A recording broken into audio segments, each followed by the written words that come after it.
সফল মুমিন হতে হবে। এজন্যই আল্লাহ রাব্বুল আলামিন পবিত্র কোরআনুল কারীমের সূরা আলে ইমরানের 200 নম্বর আয়াত তথা সর্বশেষ আয়াত, উক্ত আয়াতে কারীমার মধ্যে আল্লাহ রাব্বুল আলামিন বলেন, ইয়া আইয়ুহাল্লাযীনা আমানু, আল্লাহ তাআলা বলেন, হে ঈমানদারেরা, এক নাম্বার ইসবিরু, বান্দা তুমি সবর করো। দুই নাম্বার আল্লাহ তাআলা বলেন ওয়াসাবিরু, সবরের উপরে তুমি অটল থাকো। তিন নাম্বার আল্লাহ তাআলা বলেন ওয়ারাবিতু, সর্বদা জিহাদের জন্য প্রস্তুত থাকো। চার নাম্বার আল্লাহ তাআলা বলেন ওয়াত্তাকুল্লাহ, আল্লাহ তাআলাকে ভয় করো। আমরা যদি আল্লাহ তাআলাকে জিজ্ঞাসা করি, আল্লাহ এই চারটা গুণ আমি কেন অর্জন করব? কোরআনুল কারীম হলো এমন একটা কিতাব যেটা হলো পরিপূর্ণ। আমি যদি কোরআন পড়তে গিয়ে আমার অন্তরের মধ্যে হাজার নয়, শত নয়, হাজার নয়, লক্ষ নয়, কোটি কোটি প্রশ্ন যদি আমার অন্তরের মধ্যে উদিত হয়, কোরআন পড়তে গিয়ে যেই প্রশ্ন আমার অন্তরের মধ্যে উদিত হবে, ওই প্রশ্নের জবাব আল্লাহ তাআলা কোরআনুল কারীমের মধ্যেই রেখে দিয়েছে। সব প্রশ্নের জবাব কোরআনে আছে। আমরা যদি জিজ্ঞাসা করি, আল্লাহ ঈমান আনলাম, আবার এই চার গুণে কেন গুণান্বিত হব? আল্লাহ রাব্বুল আলামিন বলেন লাআল্লাকুম তুফলিহুন, আল্লাহ তাআলা বলেন ও আমার গোলাম, যাতে তুমি একজন সফল মুমিন হতে পারো, এই জন্য মুমিন তুমি তোমার জীবনকে এই চারটি গুণের দ্বারা তুমি সুসজ্জিত করবা। বুঝে থাকলে জবান খুলে জবাব দেন। সফল মুমিন হওয়ার জন্য এই আয়াতের আলোকে কয়টি গুণ লাগবে? চারটি। আমি যদি চারটি গুণের বিশদ আলোচনা করতে যাই, অনেক সময়ের দরকার। এত সময় আমারও বলা সম্ভব নয়, আপনাদেরও শ্রবণ করা সম্ভব নয়। আমি শুধু একটি গুণের বিষয়ে আলোচনা করব, কারণ আল্লাহ রাব্বুল আলামিন সফল মুমিন হওয়ার জন্য যেই চারটি গুণ বর্ণনা করেছেন, তার একটি গুণ সম্পর্কে আমি আলোচনা করব। সেই গুণের নাম হলো সবর। সবরের গুণ আল্লাহ তাআলা বললেন ইসবিরু, বান্দা মুমিন তুমি সবর করো। আমরা তো দুনিয়ার মধ্যে মনে করি সবর মনে হয় শুধু বিপদ আপদ, মুসিবত, কষ্ট, ক্লেশ, এর মধ্যেই মনে হয় শুধু সবর। কিন্তু মুফাসসিরিনে কেরাম আমাদেরকে জানায় দেন, তামাম দুনিয়ার মধ্যে যত তাফসীর আছে, প্রসিদ্ধ যত তাফসীর রয়েছে, মারিফুল কোরআন আমাদের বাংলা ভাষাভাষী মানুষের কাছে সবচাইতে পরিচিত এবং প্রিয় একটি তাফসীর। এই তাফসিরে মারিফুল কোরআন সহ দুনিয়ার যত প্রসিদ্ধ তাফসির আছে, প্রত্যেকটা তাফসিরের মধ্যে মুফাসসিরিনে কেরাম সুস্পষ্টভাবে আমাদেরকে জানায় দিয়েছেন, মূলত প্রত্যেকটা মুমিন সবর করবে তিনটা জায়গায়। সবর কয় জায়গায় হবে? জোরে বলেন, কয় জায়গায়? তিন জায়গায় সবর হবে। এক নাম্বার সবর হবে সবরুন আলা তাআত, আনুগত্যের মধ্যে সবর। দুই নাম্বার সবর হবে সবরুন আনিল মাআসি, পাপাচারের ক্ষেত্রে সবর। তিন নাম্বার সবর হবে সবরুন আলাল মাসায়েব, বিপদ আপদ মুসিবতের মধ্যে সবর। বুঝে থাকলে বলেন সবর হবে কয় জায়গায়? আরো জোরে বলেন কয় জায়গায়? তিন জায়গায় সবর হবে। এক নাম্বার সবর হলো সবরুন আলাত তাআত, আই সবরুন আলাল ইবাদাহ, আনুগত্যের মধ্যে সবর তথা ইবাদতের মধ্যে সবর। কারণ আনুগত্যটাই হলো ইবাদত। আল্লাহর আনুগত্য করাই ইবাদত। আদেশ নিষেধ মান্য করাটাই ইবাদত। যা আদেশ করেছেন করা ইবাদত, যা নিষেধ করেছেন তা থেকে বিরত থাকাই ইবাদত। ঠিক না? বুজুর্গানে দ্বীন কত সুন্দর কথা বলেন। কেউ যদি কারো ইবাদতকে সুন্দর সবরওয়ালা ইবাদতে পরিণত করতে চায়, কেউ যদি চায় আমার আনুগত্য তথা আমার ইবাদত হবে সবরওয়ালা ইবাদত, তাহলে তার ইবাদত হতে হবে সুন্দর ইবাদত। সুন্দর ইবাদত হলে ওই ইবাদত আল্লাহ তাআলার কাছে সবরওয়ালা ইবাদত হিসাবে গণ্য হয়ে যায়।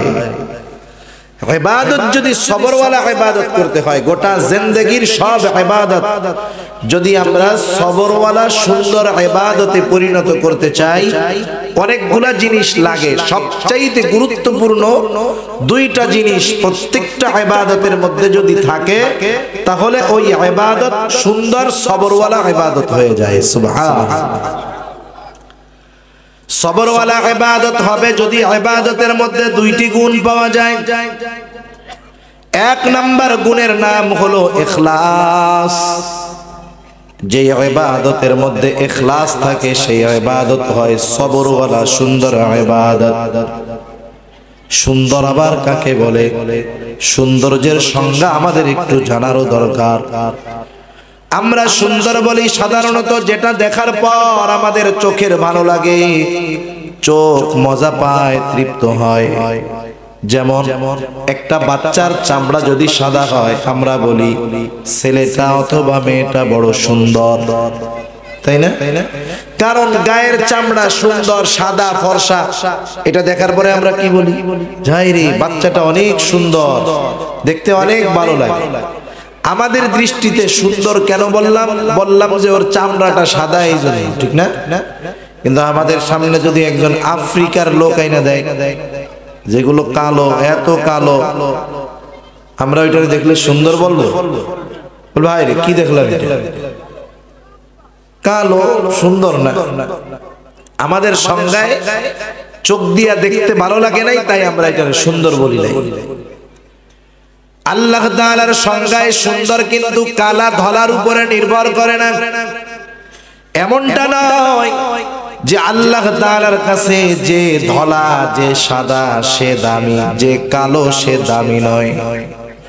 যদি এমনটাই হতো, সাদা চামড়াওয়ালারা আল্লাহর কাছে দামি হয়ে যাবে, তাহলে নবীজি যখন মেরাজে গেলেন, আল্লাহর নবী হযরতে বেলাল, কালো আফ্রিকার নিগ্রো, হাটে দুনিয়ায় নবীজি মেরাজে গিয়ে জান্নাতে বেলালের পায়ের আওয়াজ শুনতে পায়। কালো ধলা এগুলার মাধ্যমে আল্লাহর কাছে সুন্দর নির্ধারিত হয় না। আল্লাহ তাআলার সংজ্ঞায় সুন্দর কে? আল্লাহ তাআলার সংজ্ঞায় সুন্দর কি? বিশ্বনবী আমাদেরকে জানায় দেন। নবীজি বলেন, ইন্নাল্লাহা লা ইয়ানজুরু ইলা সুওয়ারিকুম ওয়ালাকিন ইয়ানজুরু ইলা কুলুবিকুম ওয়া আ'মালিকুম। আর এক বর্ণনায় আসছে ওয়া নিয়াতিকুম। নবীজি বলেন, নিশ্চয়ই আল্লাহ তাআলা কারো সূরত দেখেন না। আল্লাহ তাআলা দেখেন না কে সাদা কে কালা। আল্লাহ তাআলা দেখেন না কার বংশ কেমন, কার সম্পদ কেমন, কার জ্ঞান গরিমা কেমন। কি দেখেন আল্লাহ? আল্লাহ তাআলা কি দেখেন? নবীজি বলেন, ওয়ালাকিন ইয়ানজুরু ইলা কুলুবিকুম ওয়া আ'মালিকুম। আল্লাহ তাআলা দেখেন কার অন্তরটা কেমন, কার আমলটা কেমন। নিয়তের ভিত্তিতে আল্লাহর কাছে সুন্দর অসুন্দর নির্বাচিত হয়। একজন মানুষ এত সুন্দরভাবে নামাজ পড়তেছে, তার নামাজটা খুব সুন্দর, তার রুকুটা সুন্দর, কিয়ামটা সুন্দর, সিজদাটা সুন্দর, সব কিছু ধীর স্থিরতার সাথে সে আদায় করতেছে। এই নামাজির নামাজ দেখে আমরা বলবো যে কত সুন্দর নামাজ, ঠিক না? কিন্তু ওই লোকটার ইখলাস নাই। আমরা বললাম সুন্দর, আল্লাহর কাছে সুন্দর, আল্লাহর কাছে সুন্দর না, কোনো দাম নাই এটার। সেজন্য ইবাদত যদি সবরওয়ালা সুন্দর ইবাদত করতে হয়, তাহলে এক নাম্বার দরকার হলো ইখলাস। ইবাদতের মধ্যে যদি ইখলাস থাকে, তাহলে অনেক ইবাদতের দরকার নাই। অল্প ইবাদত আল্লাহর কাছে সুন্দর বলে পরিগণিত হয়। শুধু তাই না, ওই অল্প আমল কিয়ামতের দিন নাজাতের কারণ হয়ে যায়। এজন্য নবীজি বলেন, আখলিস দীনাকা ইয়াকফিকাল আমালুল কালিল। তোমার ঈমান খাঁটি করো তথা তোমার নিয়ত পরিশুদ্ধ করো, অল্প আমল নাজাতের জন্য যথেষ্ট হয়ে যাবে। তাহলে আমার আপনার ইবাদত যদি সবরওয়ালা সুন্দর ইবাদতে পরিণত করতে হয়, দুইটা জিনিস দরকার। এক নাম্বার যেটার দরকার সেটার নাম হলো ইখলাস। দুই নাম্বার যেটা লাগবে সেটার নাম হলো সুন্নাত। কি লাগবে? সুন্নাত। সুন্নাত বিহীন কোন ইবাদত নাই। সোজা সাপটা কথা, সুন্নাত বিহীন কোন ইবাদত নাই। আমরা তো মনে করি সুন্নাত কাকে বলে, অনেকের কাছে সংজ্ঞা হলো যেটা করলে সওয়াব, না করলে গুনাহ নাই, এটা সুন্নাত। আমরা মনে করি আর কি সুন্নাত বিষয়টা করলে সওয়াব, না করলে গুনাহ নাই। আসলে এই চিন্তাধারা ভুল। কিছু সুন্নাত আছে ফরজ, কিছু সুন্নাত কি আছে? ফরজ। যেমন আমরা প্রতিদিন 5 ওয়াক্ত নামাজ পড়ি। নামাজ সবচাইতে গুরুত্বপূর্ণ একটি ইবাদত। ঈমানের পরে সবচাইতে গুরুত্বপূর্ণ ইবাদত আমল হলো নামাজ। কত গুরুত্বপূর্ণ ইবাদত! নবীজি বলেন, আস-সালাতু ইমাদুদ্দিন, মান আকামাস সালাতা ফাকাদ আকামাদ-দ্বীন ওয়া মান তারাকাহা ফাকাদ হাদামাদ-দ্বীন। নবীজি বলেন, নামাজ হলো দ্বীনের স্তম্ভ। যে নামাজ কায়েম করলো সে দ্বীন প্রতিষ্ঠা করলো, আর যে নামাজ ছেড়ে দিল সে দ্বীন ধ্বংস করলো।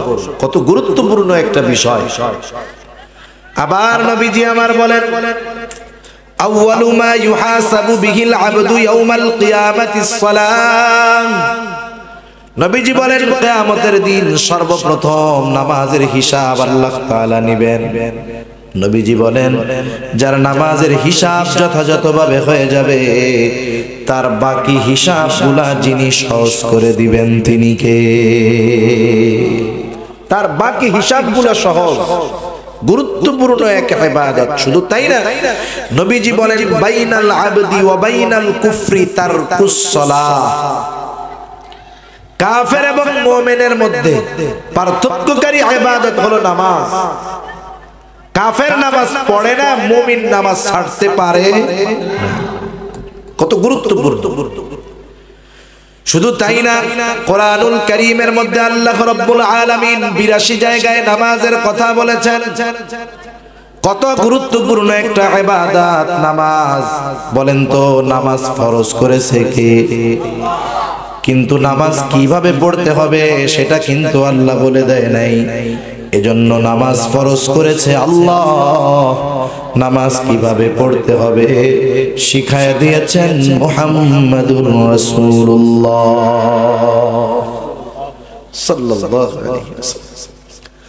নবীজি আমার বলেন, সাল্লু কামা রাআইতুমুনি উসাল্লি। নামাজ কিভাবে পড়তে হবে, আমাকে যেভাবে পড়তে দেখো সেভাবে পড়ো। যেমন নামাজের মধ্যে কিছু কাজ আছে ফরজ, কিছু কাজ আছে ওয়াজিব।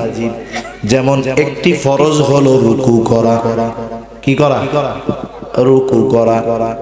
রুকু শব্দের অর্থ হলো ঝুঁকা। আল্লাহ তাআলা বললেন, ওয়ারকাউ, তোমরা রুকু করো। এখন কেউ যদি নিজে নিজে চিন্তা করে নবীর পদ্ধতি বাদ, আমি কোরআন থেকে নামাজ শিখবো, রুকু করব। এখন আল্লাহ বললেন রুকু করো। এখন আপনি কতটুকু রুকু করবেন? শুধু মাথা ঝুঁকাবেন না, কোমর ঝুঁকাবেন না, একবারে পুরা ঝুঁকা যাবেন? পেঁচ লাগবে কি লাগবে না? তাহলে দেখুন, আল্লাহ বলল রুকু করো, আর নবীজি রুকুটা কিভাবে করতে হবে আমাদেরকে শিখায়া দিলে। তাহলে রুকু যার পদ্ধতিতে করি তিনি আমাদের নবী মুহাম্মদ সাল্লাল্লাহু আলাইহি ওয়াসাল্লাম। আল্লাহ আদেশ করেছে রুকু করো, নবী রুকুর পদ্ধতি শিখায়া দিয়েছেন। তাহলে আদেশ করেছে আল্লাহ, পদ্ধতি শিখাইছেন মুহাম্মাদুর রাসূলুল্লাহ। এই রুকু শুধু ফরজ না, এই রুকু একটা সুন্নাত। নবীজি শিখিয়ে দিয়েছেন। প্র্যাকটিক্যাল ভাবে সাহাবাদের শিখায় দিয়েছে। এক একটা উদাহরণ দেয়া যাবে লম্বা সময়। তাহলে কিছু সুন্নাত আছে যেগুলা ফরজ, আবার কিছু সুন্নাত আছে ওয়াজিব। যেমন সারা দুনিয়ার উলামায়ে কেরাম এই ব্যাপারে একমত, যার দাড়ি এক মুষ্টির বেশি লম্বা হয়, অনেকের এটা কিন্তু হয় না, তার বিষয়টা ভিন্ন। যার দাড়ি এক মুষ্টির বেশি লম্বা হয় অবশ্যই সে কমপক্ষে এক মুষ্টি পরিমাণ দাড়ি রাখবে। এক মুষ্টি পরিমাণ দাড়ি কমপক্ষে রাখা ওয়াজিব। এখন দেখেন, আমাদেরকে যদি বলা হয় দাড়ি রাখা কি, আমরা বলি সুন্নাত। তার মানে এক মুষ্টি পরিমাণ দাড়ি কমপক্ষে রাখা এটা সাধারণ সুন্নাত নয়, যেই সুন্নাত করলে সওয়াব, না করলে গুনাহ নাই। বরং দাড়ি রাখার সুন্নাত হলো ওয়াজিব সুন্নাত। আবার কিছু সুন্নাত ওই রকম করলে সওয়াব, না করলে গুনাহ নাই। আবার কিছু সুন্নাত এমন যেটা যদি দুনিয়ার কাজের সাথে লাগায় দেওয়া হয় ওই দুনিয়ার কাজটা ইবাদত হয়ে যায়। যেমন দৈনন্দিন অনেক কাজ করি আমরা, বাথরুম করি, খানা খাই, এই বাথরুম করাটার মধ্যে আমি যদি শুধু নিয়ত আর সুন্নতের পদ্ধতি অবলম্বন করি, ওই বাথরুম করাটাও হয়ে যাবে ইবাদত। একজন মানুষ বাথরুম করবে সকালবেলা, ফজরের নামাজের আজান শুনে ঘুম থেকে উঠছে, সে নিয়ত করলো আমি তো মসজিদে যাব, ইমাম সাহেবের লম্বা কেরাত যদি আমার জরুরতে চাপ দেয়, নামাজের মধ্যে আমার কষ্ট হবে, মুসল্লিদেরকে ডিঙায় পেছনে আসতে হবে, কি করা যায়? সে এইবার এই নিয়তটা করে বাথরুমের দিকে রওনা হয়ে গেল। এইবার মাথাটাকে সে ঢেকে নিল, বাথরুমে ঢোকার আগে দোয়া পড়লো, বাম পা দিয়ে ঢুকলো, এইবার বাথরুমে বসলো, জরুরত সারলো, ঢিলা কুলুক টিস্যু পেপার যা লাগে ব্যবহার করলো, পানি খরচ করলো, বাথরুম থেকে ডান পা দিয়ে বের হলো, দোয়া পড়লো। এই যে লোকটা বাথরুম করলো শুধুমাত্র নিয়ত এবং সুন্নাত, এই দুইটা জিনিসের সমন্বয় যখন ঘটায় দিল, এই বাথরুম করাটাও তার আমলনামায় ইবাদত বলে যোগ হয়ে গেল। তাহলে আমার গোটা জিন্দেগীর সব ইবাদত সবরওয়ালা সুন্দর ইবাদত হবে যদি ওইটার মধ্যে ইখলাস এবং সুন্নাত থাকে। সবরের দ্বিতীয় প্রকার হলো সবরুন আনিল মাআসি, পাপের থেকে বাঁচার ক্ষেত্রে সবর। আজকে তো আমরা অনেক সময় মনে করি যে ছোট ছোট গুনাহ, আমরা এটাকে খুব ছোট মনে করি অনেক সময়, কিন্তু একটা প্রবাদ বাক্য আছে, বিন্দু বিন্দু জল থেকে সিন্ধুর জন্ম হয়। ছোট ছোট গুনাহ একটা সময় বড় গুনার দিকে আমাদেরকে নিয়ে যায়। প্রত্যেকটা গুনাহ প্রথমে ছোট আকারে শুরু হয়, কিন্তু একটা সময় এই গুনার ক্ষতি এতটা ব্যাপক হয় যা কল্পনাও করা যায় না। আর একটা মানুষ যখন গুনাহ করতে করতে অভ্যস্ত হয়ে যায়, গুনার উপরে তার মজা সব কিছু গুনার মধ্যে পায়, একটা সময় ওই মানুষ এমন এমন কাজ করে যা সে কল্পনা করতেও ঘৃণা করে। গুনাহ করতে করতে একটা সময় এমন কাজ করে যা করতেও সে কি করত, স্বাভাবিক সময় ঘৃণা করে। যেমন কয়েক মাস আগে একটা হৃদয় বিদারক ঘটনা ঘটলো কিশোরগঞ্জের করিমগঞ্জ। 17-18 বছরের যুবতী একটা মেয়ে, মেয়েটার নাম হলো মাইশা। মেয়েটা একটা মহিলা মাদ্রাসার মধ্যে পড়ে, মেশকাত জামাতে পড়ে। আর এক বছর যদি মাদ্রাসায় লেখাপড়া করে সে একজন আলেমা হয়ে যাবে, মাওলানা হয়ে যাবে। মেয়েটা প্রতিদিন সকাল বেলায় ফজরের নামাজের পর মাদ্রাসায় চলে যায়, আসরের সময় ফিরে আসে। তার বাবা চাকরির সুবাদে থাকেন বাড়ির বাহিরে, বাড়িতে তার মা একা। ওই মহিলা একাকিত্বর সুযোগে একটা সময় তার আপন ফুফাতো ভাইয়ের সাথে পরকীয়ার সম্পর্কে লিপ্ত হয়ে গেল। আজকে সমাজের মধ্যে অশান্তির যতগুলা কারণ, এই কারণগুলার মধ্যে একটি কারণ হলো পরকীয়া। প্রতিদিন শত শত নয় হাজার হাজার সংসার এই পরকীয়ার কারণে ধ্বংস হইতেছে। সম্পর্কে জড়ায় গেছে ফুফাতো ভাইয়ের সাথে, সম্পর্ক চলতেছে, চোরের 10 দিন গৃহস্থের 1 দিন। হঠাৎ একদিন ওই মাইশার চোখে ধরা পড়ে গেছে যে তার মা তার মায়ের ফুফাতো ভাইয়ের সাথে একটা সম্পর্কে জড়ায় গেল। 17-18 বছরের একটা মেয়ে অবশ্যই কোনটা ভালো কোনটা মন্দ খুব ভালো মতোই বুঝে। মনে রাখবেন, একটা মানুষ যখন পাপ করতে থাকে, পাপ করতে করতে একটা সময় কোনটা ভালো কোনটা মন্দ যাচাই বাছাই করার যোগ্যতা সে হারায়া ফেলে। অনেক সময় আমরা মনে করি যে কেউ গুনাহ করতেছে, তার কল্যাণকামী হয়ে কেউ যদি তাকে গুনার থেকে ফিরতে বলে, অনেক সময় এই ফিরতে বলাটা তার জীবনের জন্য হুমকি হয়ে দাঁড়ায়, ঠিক না? অনেক জায়গায় এরকম। মনে করেন মসজিদে একজন ইমামরে নিয়োগ দেওয়া হলো, ইমাম সাহেবকে কেন নিয়োগ দিয়েছি? ইমামের দায়িত্ব তো শুধু 5 ওয়াক্ত নামাজ পড়াবে এটা। ইমামের দায়িত্ব হলো ইসলামী শরীয়ত অনুযায়ী আমরা যেন আমাদের জীবন যাপন করতে পারি। এজন্য যা দরকার উনি কোরআন সুন্নাহর আলোকে আমাদেরকে দিক নির্দেশনা দিবেন, ঠিক না? এই উদ্দেশ্যে আমরা ইমামরে নিয়োগ দিলাম। এখন ইমাম জীবনের প্রয়োজনে শরীয়তের উপরে আমাদের চলতে হবে, হালাল খেতে হবে, সঠিক পন্থায় জীবন যাপন করতে হবে, এটা জরুরি একটা বিষয়। কারণ ইবাদত কবুল হওয়ার জন্য হালাল খাবার দরকার। এই চিন্তা করে হুজুর একদিন উনি চিন্তা করলেন, আজকে আমি ফাইনান্সিয়াল ব্যাপার, অর্থনৈতিক ব্যাপারে আলোচনা করব। আলোচনা কি? যেহেতু হারাম খাবার বা হারাম উপার্জন ইবাদত কবুল হওয়ার জন্য একটা বাধা, অন্তরায়, তাহলে আমাদের উপার্জনকে হালাল করার দরকার। এই চিন্তা করে উনি বয়ান শুরু করেছেন হালাল উপার্জনের। এই আলোচনার ধারাবাহিকতায় একটা সময় উনি সুদের বিরুদ্ধে বলা শুরু করছেন। কোরআনে আল্লাহ বলছেন, উনিও বলা শুরু করলেন। এবার বলেন তো, প্রত্যেক এলাকায় সুদখোর আছে? আপনাদের এলাকায় তো মনে হয় নাই। আছে? আপনাদের এলাকায় সুদখোর নাই? প্রত্যেক জায়গায় আছে সুদখোর। ইমাম যদি সুদের ওয়াজ করে, ইমাম আমাদেরকে সুদ খাইতে বারণ করতেছেন কোরআন সুন্নাহর আলোকে, আমাদের জন্য কল্যাণ করতেছেন না অকল্যাণ করতেছেন? কিন্তু সুদ খাইতে খাইতে যেই লোকটার সুদ না খাইলে এখন আর ভালো লাগে না, বলেন তো ওই মুহূর্তে ইমামের সুদের উপরে বয়ান তার ভালো লাগবে? জোরে বলেন, ভালো লাগবে? ভালো লাগবে না, ওই ইমামের দুশমন হবে। কিন্তু ইমাম কি ওর খারাপ চায় না ভালো চায়? প্রত্যেক লাইনে এরকম। ঘুষখোর ঘুষ খাইতেছে, হারাম উপার্জন করতেছে, ইবাদত কবুল হবে না। ইমাম যদি ঘুষের বিরুদ্ধে বলে, ওই ঘুষখোরের দুশমন হয়ে যাবে। অথচ ইমাম সাহেব ঘুষখোরের ভালো চায়।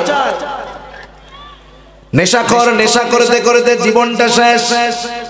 ইমাম বিড়ি সিগারেট নেশার বিরুদ্ধে বলতেছে, তাদের কল্যাণের জন্য বলতেছে, কিন্তু নেশাখোরের কাছে ইমাম হয়ে যায় দুশমন। অনুরূপ ভাবে পাপী যখন পাপ করে, তাকে যখন কেউ কল্যাণকামী হয়ে তার পাপ থেকে ফিরাতে আসে, অনেক সময় ওই পাপীর কাছে কল্যাণকামী হয়ে যায় তার দুশমন। এইবার ওই মাইশা মেয়েটা চিন্তা করলো, আহারে আমার মা কাজটা তো বড় অন্যায় করতেছে। একদিন রাতের বেলায় মায়ের কাছে বলতেছে, ও মা, আপনি যেই কাজটা করতেছেন এটা শরীয়তের দৃষ্টিতে যেমন অন্যায়, সামাজিক ভাবেও এটা বড় খারাপ কাজ। মা আপনি ফিরে আসেন, তওবা করেন। কিন্তু এই মেয়েটা মার কল্যাণকামী হওয়া, মাকে পাপের থেকে ফিরতে বলাটা এই মেয়েটার জন্য জীবনের জন্য হুমকি হয়ে দাঁড়ায় গেল। মা তো পাপ করতে করতে চোখটা অন্ধ হয়ে গেছে, দিলের উপরে মোহর লাগা হয়ে গেছে। কোনটা ভালো কোনটা মন্দ নির্ণয় করার যোগ্যতা হারায় ফেলছে।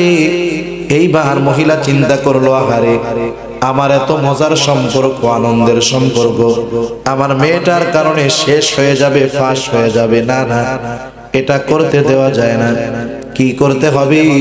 এইবার মহিলা তার ওই পরকীয়ার সম্পর্ক যেই ফুফাতো ভাইয়ের সাথে, তার সাথে পরামর্শ করলো, শোনো আমাদের সম্পর্কের খবরটা কিন্তু মেয়ে জেনে গেছে, সুতরাং মেয়েকে আর দুনিয়াতে রাখা যাবে না। প্ল্যান করতেছে মা। কোন মা?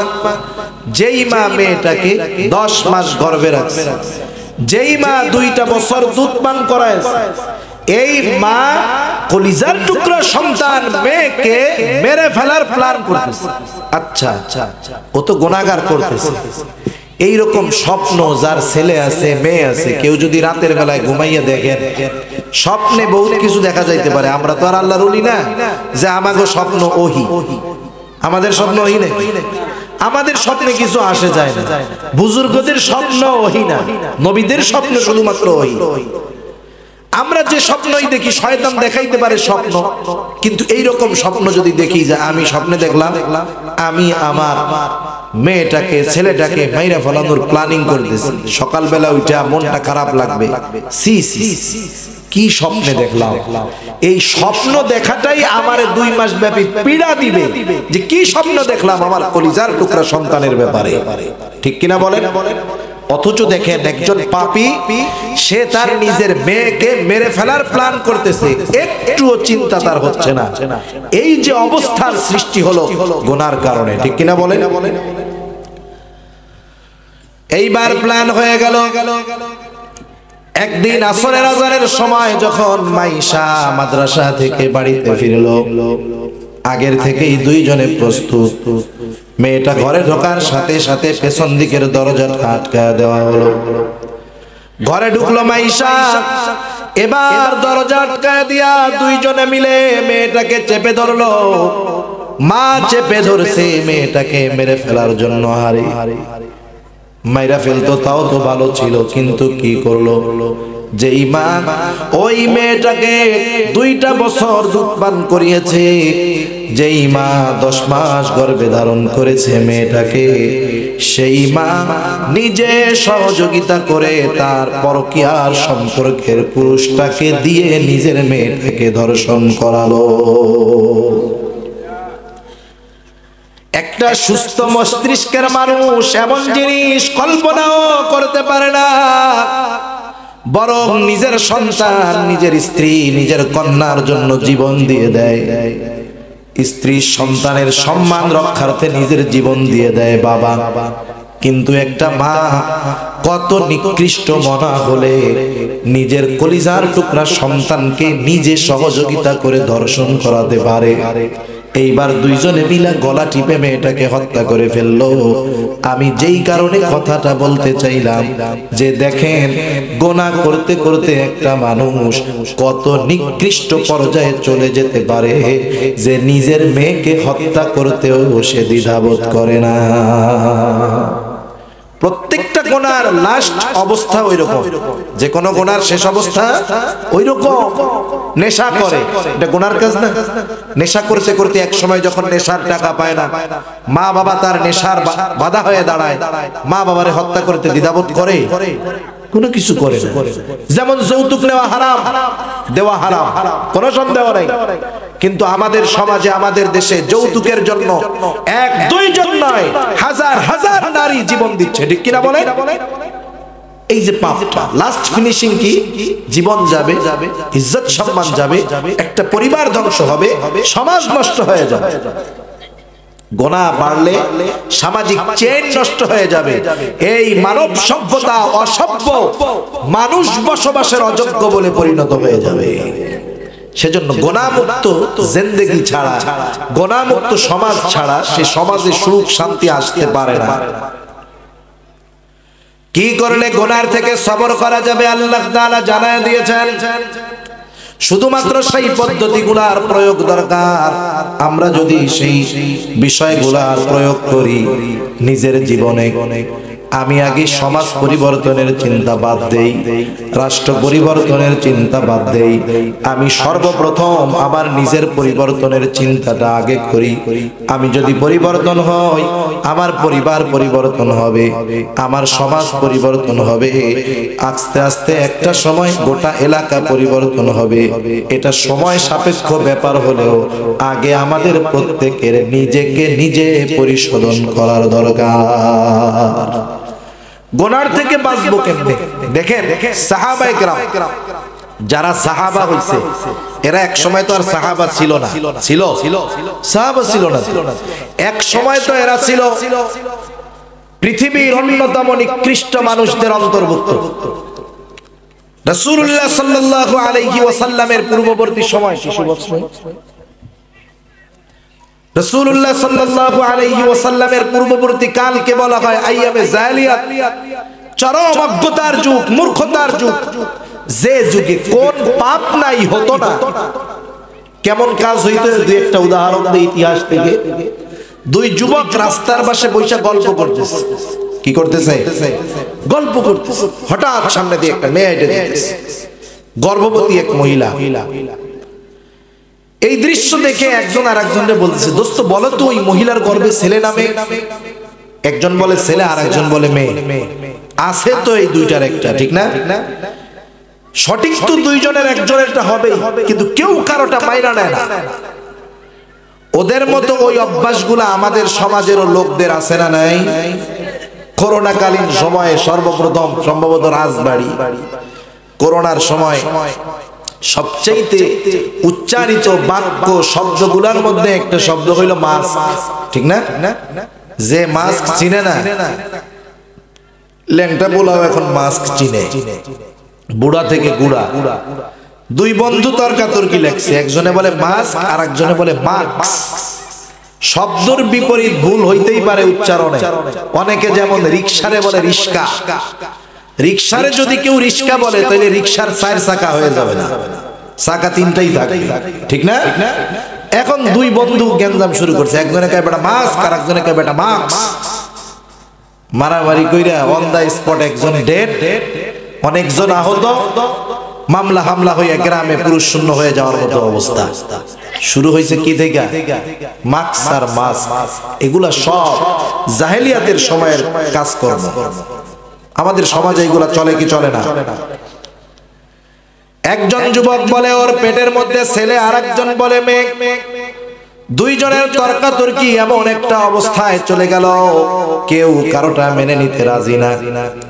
এক পর্যায়ে দুইজনের মধ্যে একজন প্রস্তাব দেয়, বেটা চল, আমারটাই সঠিক, চল, যদি সিদ্ধান্তে উপনীত নাই হতে পারি চল ওই মহিলাকে ধর, ওই মহিলার পেটটা ফেড়ে দেখ, পেটের মধ্যে ছেলে নাকি মেয়ে। শুধুমাত্র তর্কে জেতার জন্য একটা মানুষের জীবন হরণ করতে তারা ন্যূনতম কুণ্ঠাবোধ করতো না, চিন্তা করতো না। এগুলা তো এক্সাম্পল ব্যাপার, সাধারণ সাধারণ ব্যাপার। এই মানুষগুলাই যখন আল্লাহর রাসূল সাল্লাল্লাহু আলাইহি ওয়াসাল্লামের সহচর্যে আসলেন, ঈমান আনলেন, এই মানুষগুলাই হয়ে গেল দুনিয়ার সর্বশ্রেষ্ঠ মানুষ নবীদের পরে। কিসের কারণে হলো? কেমন হলো? যেই যুবকটার কাছ থেকে ভাইয়ের সাথে বোন চলতেছে, যুবকের হাত থেকে নিরাপদ নয়। দিনের আলোতে যুবক ভাইয়ের থেকে বোনকে ছিনায় নিয়ে আসতো, স্বামীর থেকে স্ত্রীকে দিনের আলোতে ছিনায় আনতো। যেই যুবক বাবার হাত থেকে দিনের বেলায় তার কন্যাকে ছিনায় নিয়ে যেত, ওই যুবকটাই একটা সময় একজন রমণীর জন্য এতটা নিরাপদ হয়ে গেল, এতটা নিরাপদ এক সমাজ হয়ে গেল। আল্লাহর রাসূলের সহচর্যে আসার পর এমন অবস্থার সৃষ্টি হলো, সেই সুদূর ইয়েমেনের রাজধানী সানা থেকে হাজারামাউত পর্যন্ত একটা সুন্দরী রমণী, সে যদি একাকী রাতের আধারে পথ চলতো, একটা যুবক এমন ছিল না ওই রমণীর পথ চলাকে সামনে দাঁড়ায়া থামায়া দিবে। গভীর রাতে সুন্দর নারী একাকী যাচ্ছে, একজন মানুষও নাই, একজন ব্যক্তিও নাই যে ওই রমণীর সামনে রাতের আধারে দাঁড়ায়া যাবে। বাধা দিবে, থামায় দিবে, রিপ্রেজেন্ট করবে, এমন একটা যুবক ছিল না রাসূলুল্লাহ সাল্লাল্লাহু আলাইহি ওয়াসাল্লামের কাছে ঈমান গ্রহণের পরে। অথচ ওই যুবকটাই ঈমান আনার আগে ভাইয়ের হাত থেকে বোনকে ছিনায় আনছে। এই যে রাতের আধারে একজন সুন্দরী রমণী তার কাছে এতটা নিরাপদ কেন হইছে? ওইখানে পুলিশ ছিল? জোরে বলেন, পুলিশ ছিল, র‍্যাব ছিল, সিসি ক্যামেরা ছিল? কিছুই ছিল না। কোন কারণে তারা নিজেদের প্রতি এতটা নিয়ন্ত্রণ অর্জন করলেন? কোন কারণে গুনার থেকে বাঁচাটা তাদের কাছে এমন এক বিষয় হয়ে গেল? কারণগুলো আছে, প্রয়োগ নাই। এখনো যদি আমরা ওই কারণগুলোকে প্রয়োগ করতে পারি, অবশ্যই অবশ্যই গুনাহমুক্ত জিন্দেগি গঠন করা সম্ভব। অনেক কারণ, কয়েকটা কারণ বলি। এক নাম্বার, আমি যদি চিন্তা করি আমি গুনাহ করার সময় দুনিয়ার কেউ হয়তো দেখবে না, কিন্তু দেখেন কে? আমি পুলিশ দেখলে অন্যায় করি না, সিসি ক্যামেরা দেখলে অন্যায় করি না, র‍্যাব দেখলে অন্যায় করি না, মানুষ দেখে ফেলবে অন্যায় করি না। কিন্তু আমার আল্লাহ এমন একটা সময়ও যায় না যে আমি আমার আল্লাহর নজরের বাহিরে যেতে পারি। মানুষ তো শুধু আমার বাহিরটা দেখে, আমার পোশাকটা দেখে, আমার কথা দেখে, আমার চেহারা দেখে, কিন্তু আল্লাহ তাআলা কেমন দেখা দেখে? আল্লাহ তাআলা পবিত্র কোরআনুল কারীমের 26 নম্বর পারা সূরাতুল কাফ আল্লাহ তাআলা বলেন, ওয়ালাকাদ খলাকনাল ইনসানা ওয়া না'লামু মা তুওয়াসওয়িসু বিহি নাফসুহু ওয়া নাহনু আকরাবু ইলাইহি মিন হাবলিল ওয়ারিদ। আল্লাহ রাব্বুল আলামিন বলেন, ওয়ালাকাদ খলাকনাল ইনসান, আমি আল্লাহ মানুষকে সৃষ্টি করেছি, শুধু সৃষ্টি করেছি তা নয়, ওয়া না'লামু মা তুওয়াসওয়িসু বিহি নাফসুহু, আমি আল্লাহ জানি কোন জিনিস তার অন্তরের মধ্যে ওয়াসওয়াসা দেয়। বলেন তো, ওয়াসওয়াসা দেখা যায় নাকি? জোরে বলেন, দেখা যায় নাকি? ওয়াসওয়াসা দেখা যায় না। আপনি আপনার দেহটাকে যদি চেক আপ করান, আপনি সুস্থ একজন মানুষ, কিন্তু আপনার জানতে মন চায় যে আমার বডির কন্ডিশনটা কি, কোন রোগ আপনার নাই। আপনি যদি শরীরটাকে একটু চেক আপ করাতে চান, আপনি এমআরআই করাবেন, সিটি স্ক্যান করাবেন, ওই মেশিনের মধ্যে যখন আপনাকে ভরে দেওয়া হবে, এরপরে একটা রিপোর্ট বের হয়ে আসবে যে ভাই আপনার শরীরের মধ্যে যদিও কোনো রোগ নাই, কিন্তু একটু সতর্ক থাকেন, হার্টটা জানি ঠিক থাকে, আপনি একটু সতর্ক থাকেন যাতে ডায়াবেটিস না ধরতে পারে। এখনো ধরে নাই, তবে ওই অর্গানগুলা আক্রান্ত হতে পারে, তাই সতর্ক থাকেন। এটা এমআরআই সিটি স্ক্যানের মাধ্যমে জানা যায়। কিন্তু বলেন তো, দুনিয়ার সর্বাধিক সর্বোচ্চ প্রযুক্তির এমআরআই মেশিনের মধ্যে যদি আমাকে আপনাকে দিয়ে দেওয়া হয়, আমার অন্তরের মধ্যে কোন জিনিস আছে সেটা সে দেখবে নাকি? দুনিয়ার কোন স্ক্যানার মেশিন আমার অন্তরের ওয়াসওয়াসাকে স্ক্যান করতে পারবে না। কিন্তু আল্লাহ তাআলা বলেন, আমি জানি কোন জিনিস তোমার অন্তরের মধ্যে ওয়াসওয়াসা দেয়, কে দেয়, কি দেয়, সব আমি জানি। আমরা যদি জিজ্ঞাসা করি, আল্লাহ অন্তরের ওয়াসওয়াসার খবর আপনি কেমনে জানেন? আল্লাহ তাআলা বলেন, ওয়া নাহনু আকরাবু ইলাইহি মিন হাবলিল ওয়ারিদ। আল্লাহ তাআলা বলেন, বান্দা আমি তোমার অন্তরের ওয়াসওয়াসার খবর জানার কারণ হলো আমি তোমার শাহরগের চাইতে অধিক নিকটে। সোজা কথায়, আমি আমার যত নিকটে তার চাইতে বেশি নিকটে কে? আল্লাহ। আমি আমার কত দূর, আমি আমার থেকে কত দূর জানেন? আমি জীবনে আমার পিঠটা দেখি নাই। দুই এক আল্লাহর বান্দা আছেন নাকি সকাল সন্ধ্যা ৩-৪ বার নিজের পিঠ দেখেন? আছেন? এই কপাল নিয়ে কত কিছু, আয়না ছাড়া জীবনে একবারও যতই চেষ্টা করেন কপাল দেখা যাবে? যেই চোখ দিয়া কত কিছু দেখি, সেই চোখেই কোনোদিন দেখতে পারলাম না। কত দূরে আমি আমার থেকে, অথচ আল্লাহ আমার এত নিকটে যে আমার অন্তরের খবর জানে। যে আল্লাহ অন্তরের খবর জানে, সে আল্লাহ বাইরে কি করি, কোন সময় করি, দেখেন কি দেখেন না? তাহলে এক অপশন গেল। দ্বিতীয় অপশন, আল্লাহ রাব্বুল আলামিন এরপরে বলেন ইয ইয়াতালাক্কাল মুতালাক্কিয়ানি আনিল ইয়ামিনি ওয়া আনিশ শিমালি কাঈদ। আল্লাহ তাআলা ডান কাঁধে একজন, বাম কাঁধে একজন ফেরেশতা নিযুক্ত করে রাখছেন। এরা হলো লেখক। আল্লাহ তাআলা এনাদের পরিচয় আরেক জায়গায় দেন। আল্লাহ তাআলা বলেন কিরামান কাতিবিনা ইয়ালামুনা মা তাফআলুন। সম্মানিত লেখক দ্বয় জানে আমরা কি আমল করি। আরেকজন ফেরেশতা আছে, তার কাজ কি? আল্লাহ তাআলা বলেন মা ইয়ালফিযু মিন কাউলিন ইল্লা লাদাইহি রাকীবুন আতীদ। আল্লাহ রাব্বুল আলামিন বলেন প্রত্যেকের সাথে সদা তৎপর একজন ফেরেশতা আছে। মা ইয়ালফিযু মিন কাউল, আমরা যা নিক্ষেপ করি জবান দিয়ে, যেই কথাটা উচ্চারণ করি, ওই সদা তৎপর ফেরেশতা কথাটা উচ্চারণ করার সাথে সাথে আমাদের কথাগুলোকে রেকর্ড করে ফেলে। কথা রেকর্ড হয়ে যায় সাথে সাথে। দুনিয়ার মেমরি ফরম্যাট দেওয়া যায়, ডিলিট করা যায়, এডিট করা যায়, কিন্তু এইটা ফরম্যাটও দেওয়া যায় না, ডিলিটও করা যায় না, এডিটও করা যায় না। তাহলে চিন্তা করে দেখেন, আমাদের কথার রেকর্ড হয়ে গেছে, আমাদের কর্মগুলো আল্লাহ দেখতেছে, লিপিবদ্ধ হচ্ছে। শুধু তাই না, এই দুই ফেরেশতা আমার আপনার যেই কর্মগুলোকে লিপিবদ্ধ করতেছে ফাইল আকারে, কিয়ামতের ময়দানে প্রত্যেকের কাছে পৌঁছায়া দেওয়া হবে। আমলনামাগুলো কিয়ামতের ময়দানে ছেড়ে দেওয়া হবে। যার নামে যেই ফাইল, প্রত্যেকের কাছে প্রত্যেকের ফাইল পৌঁছায়া যাবে। কেউ কেউ তার আমলনামার ফাইলটা ডান হাতে পাবে, কেউ বা বাম হাতটা বুক চিরে পেছন দিকে যাবে, বাম হাতে আমলনামা পাবে। প্রত্যেকের হাতে আমলনামা পৌঁছানোর পর আল্লাহ তাআলা বলবেন ইকরা কিতাবাক কাফা বিনাফসিকাল ইয়াওমা আলাইকা হাসিবা। আল্লাহ রাব্বুল আলামিন বলবেন ইকরা কিতাবাক, তুমি পড়ো তোমার আমলনামা। কাফা বিনাফসিকাল ইয়াওমা আলাইকা হাসিবা, আজকের এই দিন তোমার নিজের হিসাবের জন্য তুমি যথেষ্ট। সেই দিন প্রত্যেকেই আমলনামা পড়ার যোগ্য হয়ে যাবে।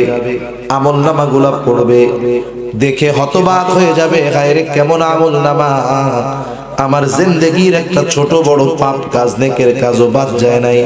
তারা বলবে মালি হাযাল কিতাব লা ইউগাদিরু সগীরাতান ওয়ালা কাবীরাতান ইল্লা আহসাহা। একটা ছোট বড় গুনাহও বাদ যায় নাই, এমন এক কিতাব। এইটা পাওয়ার পরেও কিছু কিছু মানুষ অস্বীকার করবে, বলবে না আল্লাহ আমি এই পাপ কাজ করি নাই। ও বলবে আল্লাহ ততক্ষণ পর্যন্ত আমি আমার পাপের ব্যাপারে স্বীকৃতি দিব না, বিশ্বাস করি না, যতক্ষণ না আমি যাদেরকে দিয়ে পাপ করাইছি তারা আমার পাপের সাক্ষী দেয়। আমরা পাপ করি কি দিয়ে? হাত দিয়ে, পা দিয়ে, চোখ দিয়ে, কান দিয়ে, জবান দিয়ে পাপ করি না? ও মনে করবে ওগো দিয়ে তো পাপ করাইছি, আমার সাথে তো ছিল, সমস্যা কি?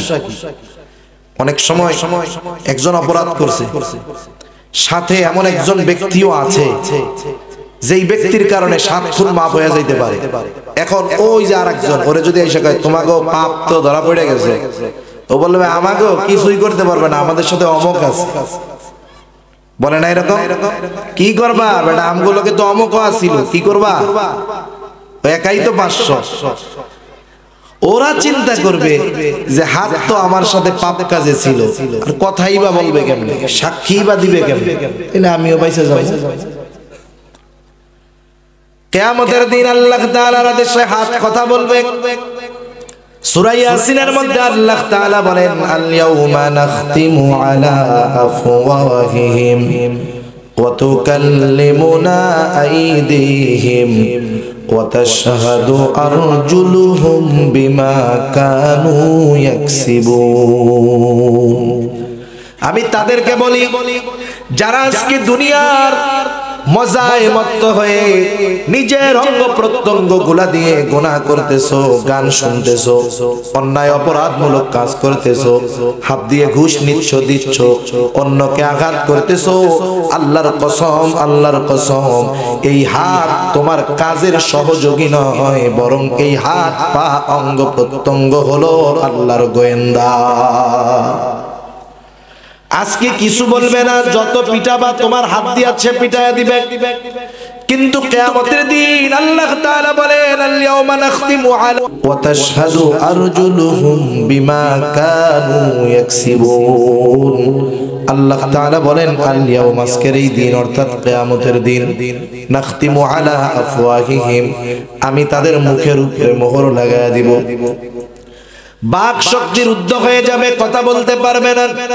ওয়াতুকাল্লিমুনা আইদিহিম, আমার সাথে কথা বলবে তাদের হাত। ওয়াতাশহাদু আরজুলুহুম বিমা কানু ইয়াকসিবুন, সাক্ষী দিবে তাদের পা, দুনিয়ায় হাত পা দিয়ে তারা কি উপার্জন করেছে। শুধু তাই না, আল্লাহ রাব্বুল আলামিন আরো এক জায়গায় বলেন শাহিদা আলাইহিম সামউহুম ওয়া আবসারুহুম ওয়া জুলুদুহুম বিমা কানু ইয়ামালুন। আল্লাহ তাআলা বলেন সাক্ষী দিবে তাদের কান, সাক্ষী দিবে তাদের চোখ, সাক্ষী দিবে তাদের চামড়া। সেই দিন আল্লাহর কাছে কান দ্বারা যত গুনাহ আমরা করেছি, কান সেদিন আল্লাহর কাছে বলে দিবে। চোখ দিয়ে যত গুনাহ করেছি, চোখ আল্লাহর কাছে বলে দিবে। জবান দিয়ে, চামড়া দিয়ে যত গুনাহ করেছি, সব আল্লাহর কাছে বলে দিবে। হাত বলে দিবে, পা বলে দিবে। শুধু তাই নয়, আল্লাহ তাআলা বলেন জমিন তার উপরে সংগঠিত খবরগুলা বলে দিবে। তাফসীরে ইবনে কাসীরের মধ্যে আসছে, একটা মানুষ যেই জায়গায়, যেই সময়, যেই গুনাহটা করে, ওই সময় এবং জায়গা আল্লাহ তাআলার কাছে তার গুনার ব্যাপারে সাক্ষী দিবে। দুনিয়ায় হুমকি দামকি দিয়া সাক্ষীর মুখ বন্ধ করে রাখা যায়, তাই না? অনেক জায়গায় এরকম হয় যে সাক্ষী দিবে, বলে সাক্ষী দিতে গেলে কিন্তু জীবন শেষ। তো ঠিক আছে, আর যাব না। টাকা পয়সা দিয়ে সাক্ষীর মুখ বন্ধ রাখা যায়, কিন্তু কিয়ামতের দিন কোন ঘুষ দিয়ে, কোন পাওয়ার দিয়ে এই হাতের জবান বন্ধ করব, পায়ের জবান বন্ধ করব, চোখের জবান বন্ধ করব, কানের জবান বন্ধ করব, চামড়ার জবান বন্ধ করব? সম্ভব? জোরে বলেন সম্ভব? সম্ভব নয়। দুনিয়াতে তো এরা কথা বলে না। যেই জিনিসটা আমরা কখনো দেখি না, কল্পনাও করি না, এমন জিনিস যদি আমাদের সামনে ঘটে যায়, ওই মুহূর্তে আমাদের যেই অবস্থা হয়, সেটাকে বলা হয় এক কথায় হতবাক হয়ে গেলাম। বলে না, এমন জিনিস দেখছি জীবনেও দেখি নাই, দেখার সাথে সাথে আমি হতবাক হয়ে গেছি, আমি কোনো কথাই কইতে পারি না, কি দেখলাম, সত্য মিথ্যা না স্বপ্ন নাকি। এই হাত রে তো জীবনে কথা কইতে দেখি নাই আমরা। পাপ করছি, গুনাহ করছি, কথা বলে নাই, পা কথা বলে নাই, চোখ কথা বলে নাই, দুনিয়ায় দেখেই নাই। কিন্তু কিয়ামতে যখন কথা বলবে, মানুষ কি হবে? ঠান্ডা হয়ে যাবে, কিং কর্তব্য বিমূঢ় হয়ে যাবে, হতবাক হয়ে যাবে। এবার ওই পাপী তার হাত বা অঙ্গ প্রত্যঙ্গের উদ্দেশ্যে বলবে ক্বালু লিজুলুদিহিম লিমা শাহিদতুম আলাইনা। এবার তারা তাদের অঙ্গ প্রত্যঙ্গ, জিহ্বা, চামড়া, এদেরকে বলবে এই চামড়া, আজকে কেন তোমরা আমার বিরুদ্ধে সাক্ষী দাও? কে তোমাদেরকে কথা বলার ক্ষমতা দিল? দুনিয়াতে তো কথা কইতে পারো না, এখন কেমনে কথা বলো? সেই দিন অঙ্গ প্রত্যঙ্গের পক্ষ থেকে চামড়া জবাব দিবে ক্বালু আনতাকানাল্লাহুল্লাযী আনতাকা কুল্লা শাই। এইবার তারা বলবে শোনো, আজকে আমাদেরকে কথা বলার ক্ষমতা দিয়েছেন যিনি সকল সৃষ্টিকে কথা বলার ক্ষমতা দিয়েছে, সে আল্লাহ আজকে আমাদের কথা বলার ক্ষমতা দিয়েছে। তাহলে ক্লিয়ার কথা হলো, আমি যখন গুনাহ করি, মোবাইলের দ্বারা সবচাইতে বেশি গুনাহ এখন সংগঠিত হয়। মোবাইলের মাধ্যমে কোনো না কোনো ভাবে প্রায় প্রত্যেকটা গুনার সম্পৃক্ততা এই জামানায় মোবাইলের সাথে পাওয়া যায়। এই মোবাইলে আমি গুনাহ করতেছি। মনে করেন একজন সিনেমা দেখতেছে, সিনেমা দেখা সওয়াব না গুনাহ? আচ্ছা, আপনি একটা সিনেমা দেখতেছেন, ইন্ডিয়ান সিনেমা, এই মুহূর্তে আপনার আব্বা ঘরে ঢুকছে, যুবক যারা, আপনি কি করবেন? আব্বারে বলবেন, আব্বা আপনি তো যৌবনকালে মোবাইল পান নাই, আসেন দুই বাপ বেটা একসাথে মিলাই এই ভারতীয় সিনেমাটা দেখি, আব্বা আসেন। এ কথা বলার সাহস আছে? বাপরে দেখার সাথে সাথে কি করবে? মোবাইল কোথায় লুকাবে, কেমনে কাটবে, এই চিন্তা, ভয়ের ঠেলায়, ঠিক না? কেন কাটবে চিন্তা করবে। বাপ যদি দেখা ফেলে, হায় হায়, বাপ দেখা ফেলার এত ভয়, আর আল্লাহ দেখা ফেলে এই ভয় নাই। এক নম্বরে চিন্তা করতে হবে, আমার প্রত্যেকটা চিন্তা, আমার কর্ম দুনিয়ার কেউ না দেখলেও জোরে বলেন দেখে কে? সর্ব অবস্থায় আল্লাহ তাআলা আমাকে দেখতেছে। শুধু তাই না, আমার এই দুই কাঁধের ফেরেশতা আমার আমলগুলা দেখতেছে, লিখতেছে। আমি যেই কথাগুলা বলতেছি, কথাগুলা একজন ফেরেশতা রেকর্ড করতেছে। শুধু তাই নয়, আমার অঙ্গ প্রত্যঙ্গগুলা আমার গুনার বিরুদ্ধে কিয়ামতে সাক্ষী দিবে। এই চিন্তাগুলো সব সময় মাথার মধ্যে রাখতে হবে। এইবার আপনি হাতের মধ্যে মোবাইলটা নিলেন, চিন্তা করবেন আমি যা দেখবো তা আল্লাহও দেখবে, দুই কাঁধের ফেরেশতা দেখবে এবং লিখবে। এই আঙ্গুল যাকে দিয়ে আমি মোবাইল স্ক্রল করতেছি, সেন্ড করতেছি, সেভ করতেছি, ওপেন করতেছি, আল্লাহর কসম এই আঙ্গুল কিয়ামতের দিন সাক্ষী হয়ে যাবে। প্রত্যেক গুনার সময় এই চিন্তাটা সামনে আনতে হবে, এই চিন্তা সামনে আনতে হবে। একদিন, 2 দিন, 10 দিন। আর একটা কি, মরার চিন্তা করতে হবে। রাত্রে মোবাইল কানের মধ্যে দিয়ে ঘুমাইছে, কোন সময় মরণ কার হয় বলা যায়? আরে ভাই, যেই জিনিসকে আমরা অনেক সময় বিপদ থেকে বাঁচার উপকরণ মনে করি, ওই জিনিসই বিপদের কারণ হতে পারে কি পারে না? এই যে বরগুনা যাইতেছিল যেই লঞ্চ, হৃদয় বিদারক ঘটনা, আগুন ধরছে পানির মধ্যে, আগুন নিভানোর জন্য পানির দরকার, কিন্তু ওই লঞ্চে যখন আগুন ধরছে, ওই পানি তাদের বাঁচার কারণ হতে পারে নাই, বরং অনেক মানুষ পুড়েও মরছে, অনেক মানুষ পানির মধ্যে পড়েও মরেছে। সেজন্য আমি চিন্তা করব, আমি তো রাত্রে গান শুনতে শুনতে ঘুমাইতেছি, এই অবস্থায় যদি আমার মৃত্যু হয়, এই কয়েকটা বিষয়ের চিন্তা প্রত্যেকটা গোনার সময় যদি 1 মাস করতে পারি আমরা, দেখবেন গোনা সামনে আসলে আগে চিন্তা আসবে আল্লাহ দেখতেছে, বুকের মধ্যে একটা কাঁপুনি চলে আসবে। একটু অভ্যাস করার দরকার, কারণ একটা জিনিস সহজে তো আমলে পরিণত হয় না। প্রথম যখন কেউ কোনো আমল করে, এটা রিয়ার মতো হয়। নতুন নতুন নামাজি আছে না অনেকে, প্রথম কয়দিন নামাজ পড়ে, নতুন নামাজির মধ্যে নামাজ পড়ার সময় একটা রিয়া রিয়া ভাব আসে, যে আমার লোকজন আমারে দেখতেছে, নামাজি বলতেছে। সে যখন, শয়তানের একটা ধোঁকা আছে এই জায়গায়, আবার যখন লোক দেখানো ভাব, শয়তান আবার কয় লোক দেখানো ইবাদত করলে জাহান্নামে যাওয়া লাগবে, তুই বাদ দে। এবারও চিন্তা করে, ঠিক তো, আমি নামাজ লোক দেখানোর জন্য পড়তেছি, জাহান্নামে যাওয়া লাগবে, তাইলে এই নামাজ পড়ার চাইতে না পড়া ভালো। ও বাদ দিয়া দিল, ও কিন্তু ফেল শয়তানের কাছে।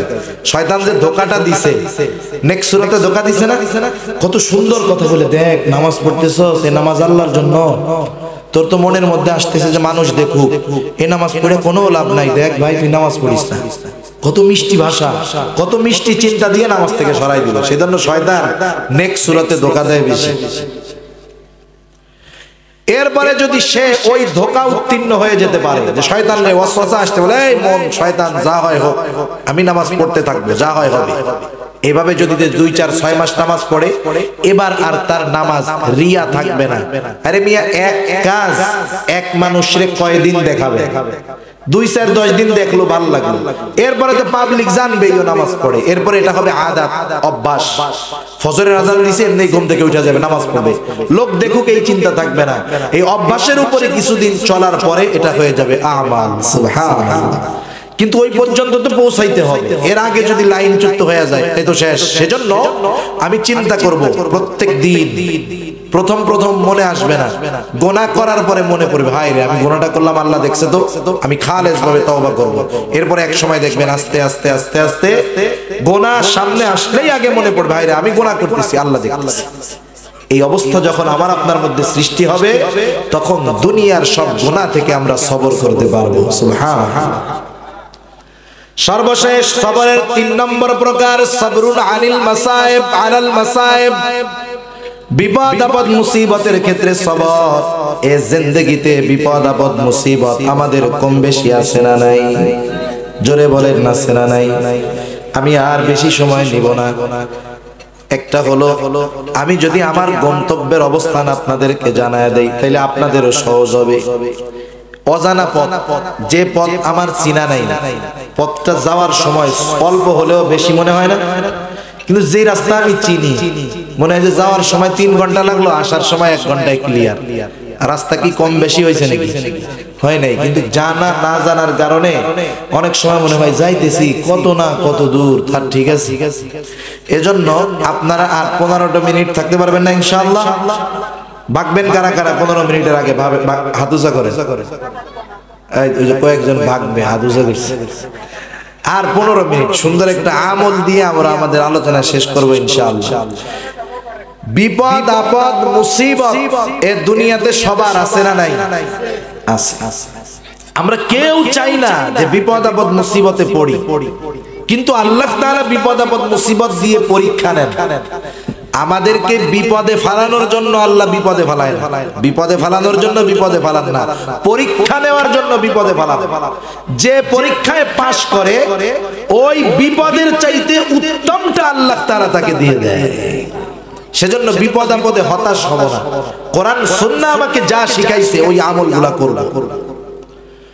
আল্লাহ তাআলা সূরা বাকারার মধ্যে বলেন, وَلَنَبْلُوَنَّكُمْ بِشَيْءٍ مِّنَ الْخَوْفِ وَالْجُوعِ وَنَقْصٍ مِّنَ الْأَمْوَالِ وَالْأَنفُسِ وَالثَّمَرَاتِ।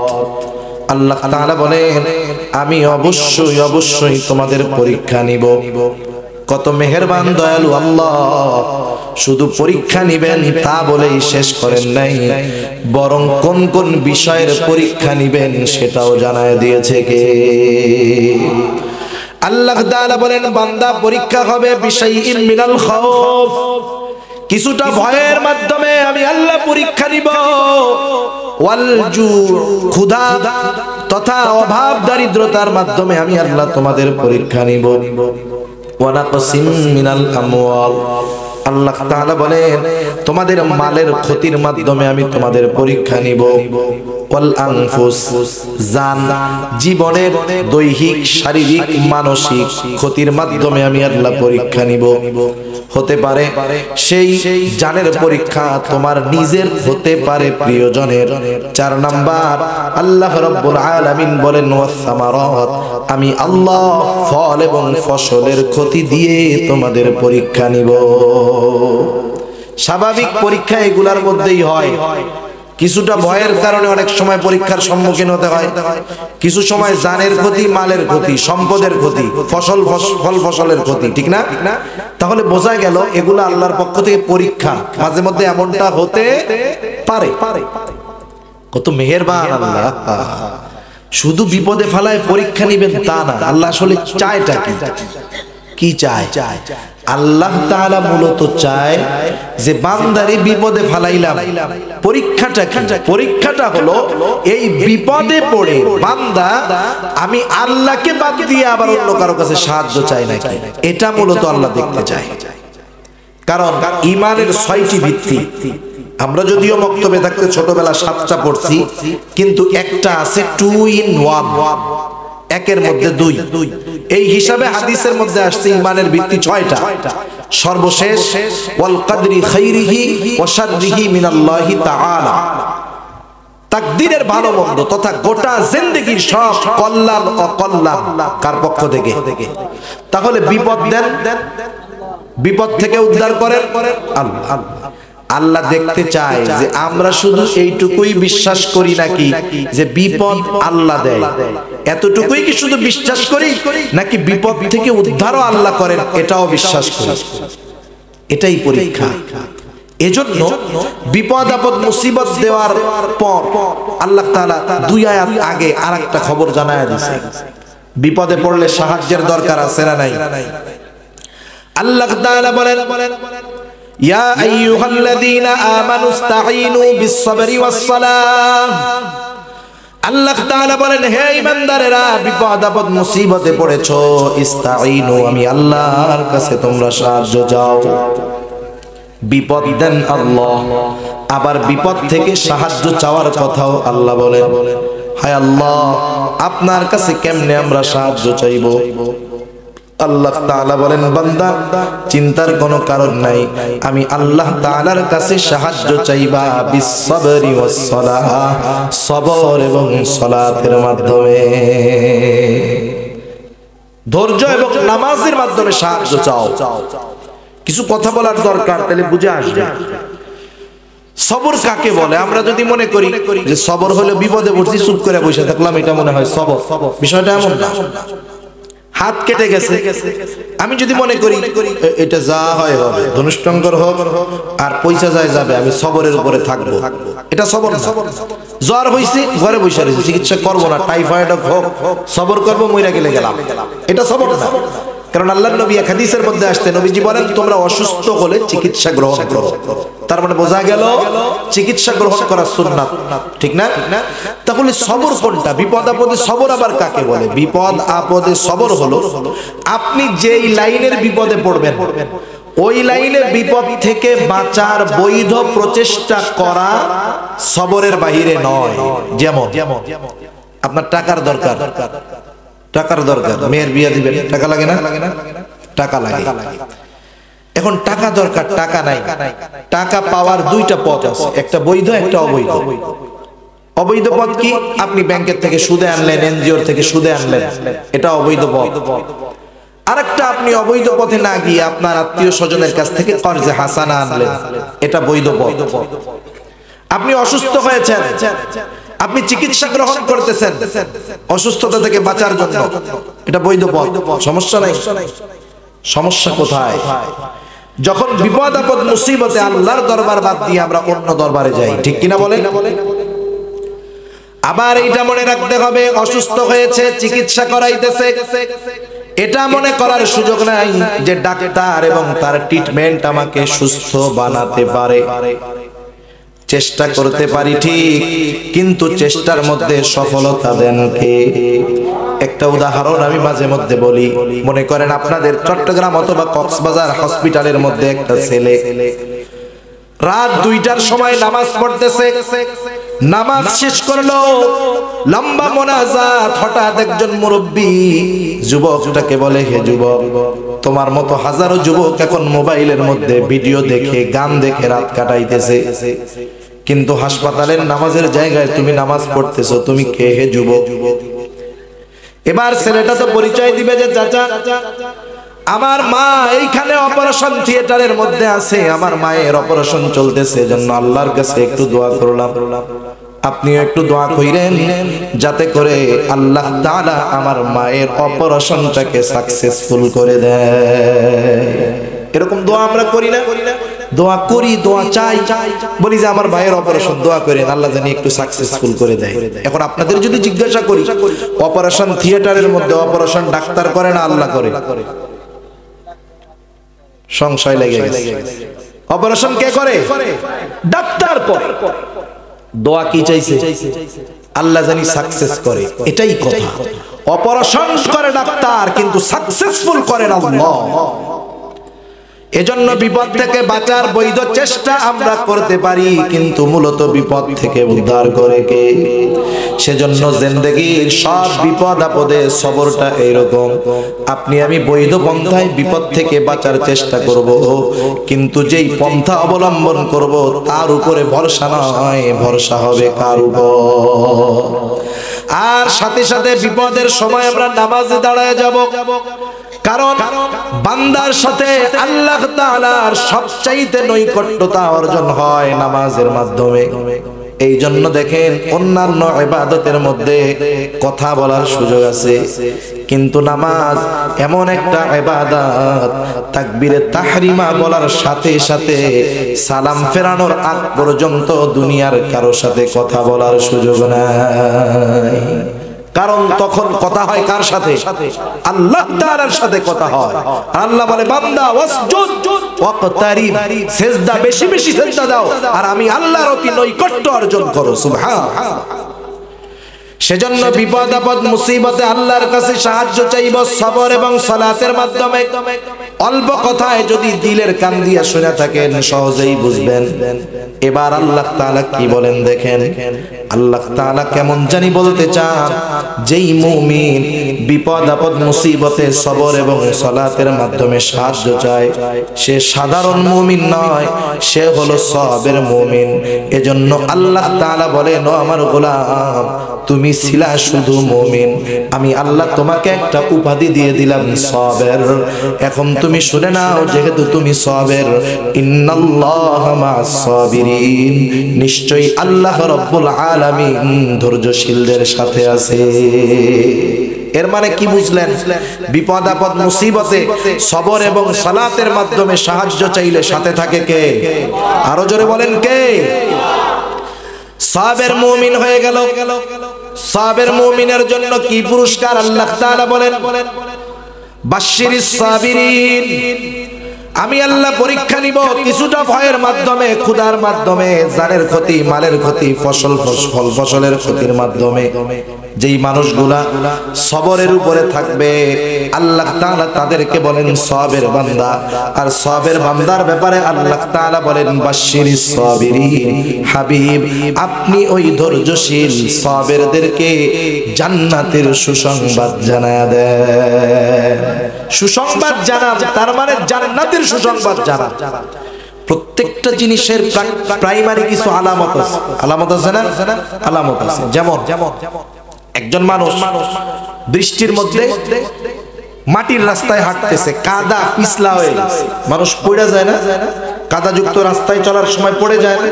পড়ার পরে কি বলে? চুপ করে বসে থাকে? কিছু বলে না এমন না। কেউ বলে ওরে বাবা, কেউ বলে ওরে বাবা, কেউ বলে গেছি রে, কেউ বলে ওহ, কেউ বলে ইয়া গাউসে পাক, কেউ বলে ইয়া আলী, কেউ বলে ও বাবা মাইজ ভান্ডারি গেছি, কেউ বলে ও আল্লাহ। সবার মুখ দিয়ে কি আল্লাহ বাইর হয়? জোরে বলেন বের হয়? ছোট বাচ্চা 3 বছর বয়স, 2 বছর বয়স, নিজের বাপ বাচ্চারে কোলে কইরা দোকানে গেছে, মার থেকে একটু দূরে গেছে, বাচ্চা এবার কান্না শুরু করে দিছে, আছে তার বাবার কোলে, কান্না শুরু করলে কার নাম ডাকে আগে? মার কোলেও যদি কান্না করে আগে কার নাম বলে? মার নাম। কেন বলে জানেন? ওই মা শব্দটা তার হৃদয়ের সবচাইতে কাছে। সুবহানাল্লাহ।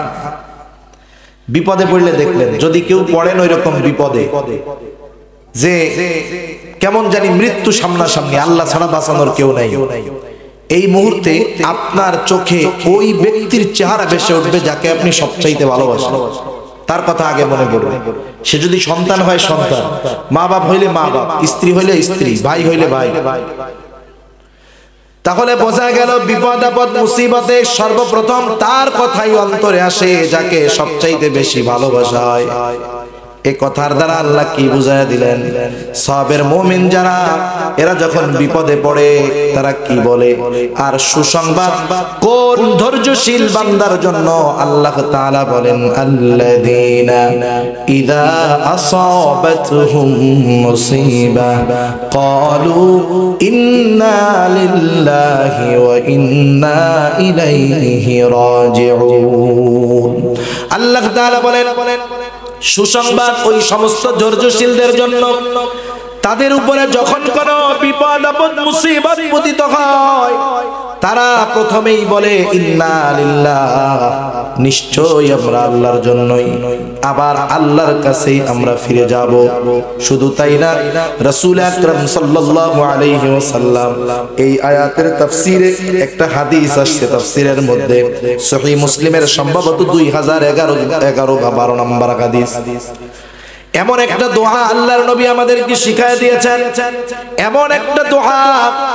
আমরা তো কিছু দোয়া শুধুমাত্র কোরআন থেকে শিখি আর কিছু দোয়া হাদিস থেকে শিখি, কিন্তু এই দোয়াটা এমন একটা দোয়া যেই দোয়ার একটা অংশ শিখিয়ে দিয়েছেন আল্লাহ, আর একটা অংশ শিখিয়ে দিয়েছেন মুহাম্মাদুর রাসূলুল্লাহ। গুরুত্বপূর্ণ একটা দোয়া। বিপদ আপদ মুসিবতে মুসলমান যখন কোন বিপদ আপদ মুসিবতে পড়বে, নবীজি বলেন সে সর্বপ্রথম বলবে ইন্না লিল্লাহি ওয়া ইন্না ইলাইহি রাজিউন। নিশ্চয় আমরা আল্লাহর জন্যই, নিশ্চয় আমরা আল্লাহর কাছে আবার প্রবর্তন করব, ফিরে যাব। এই দোয়াটা, দোয়ার এই অংশটা শিখায় দিয়েছেন কে? জোরে বলেন। এবার দ্বিতীয় অংশে নবী বলেন, এটা বলার পর সে বলবে আল্লাহুম্মা আজুরনি ফি মুসিবাতি ওয়া আখলিফ লি খায়রাম মিনহা। এরপরে সে বলবে আল্লাহুম্মা আজুরনি ফি মুসিবাতি, আল্লাহ আমি যে মুসিবতের মধ্যে পড়লাম এর উজরাত প্রতিদান আপনি আমাকে দেন, এই বিপদ থেকে আপনি আমারে বাঁচান, উদ্ধার করেন, নিষ্কৃতি দেন। শুধু তাই না, এরপরে সে যে বলল আখলিফলি খায়রাম মিনহা, আয় আল্লাহ এই বিপদের মাধ্যমে আমি যা হারিয়েছি তার চাইতে উত্তম বস্তু আপনি আমাকে দিয়ে দেন। নবীজি এরপরে বলেন বিপদ